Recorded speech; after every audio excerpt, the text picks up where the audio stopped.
Hi hello అందరూ బాగున్నారా? ఈరోజు వీడియో వచ్చి నేను ఇదే అనుకుంటున్నారా? మీరే చూడండి.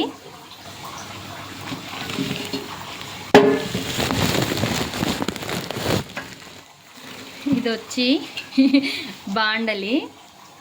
ఎందుకు అనుకుంటున్నారా? చేపల కూర కోసము మా హస్బెండ్ చేత తెప్పించాను నేను.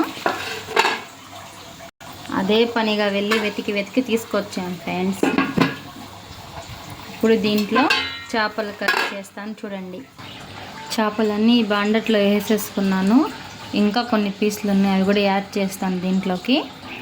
కొన్ని పీసులు అయితే తీసేసాను ఫ్రై పీస్కి అని, ఫ్రై చేసుకుందాం అనేది. ఇదైతే పులుసుకి. ఇప్పుడు దీంట్లో ఏం యాడ్ చేస్తానో చూడండి. టమోటా, ఎర్రగడ్డ దీంట్లోకి వేసేసుకున్నాను. మిరప్పొడి, పసుపు పొడి, ధనియాల పొడి వేసుకుంటాను దీంట్లోకి. 4 స్పూన్ వేసుకున్నాను మిరప్పొడి. మీకు రుచికి తగినట్టు కారం వేసుకోండి. 2 స్పూన్స్ వచ్చి ధనియాల పౌడర్ వేసాను. 1 స్పూన్ వచ్చి పసుపు పొడి వేసాను. నెక్స్ట్ దీంట్లోకి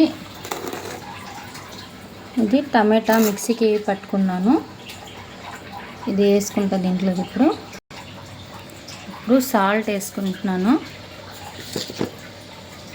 1.5 స్పూన్ వేసాను. రుచికి తగినట్టుగా వేసుకుందాము. తర్వాత దీంట్లోకి చింతపండు, దాంట్లో ఇప్పుడు బాగా పీల్ చేసుకుని వేసుకుందాము నీట్గా.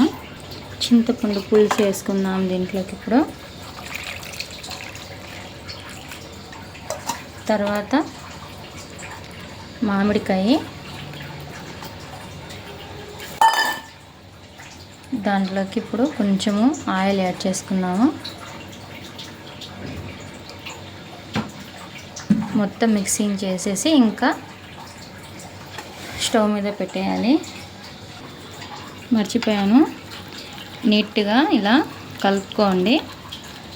తర్వాత దీనికి చూసి ఇంకా ఉప్పు, కారము ఇవన్నీ చూసి వేసుకోవచ్చు.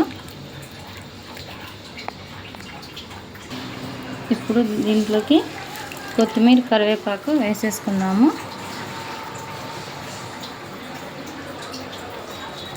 ఇప్పుడు స్టవ్ మీద పెడదాము మూత వేసేసి. ఇంకో కర్రీ ఏంటంటే మటన్ కర్రీ అన్నమాట. ఇది కూడా అయిపోవచ్చింది. దీంట్లోకి కొంచెం కొత్తిమీర, పుదీనా వేసేసుకొని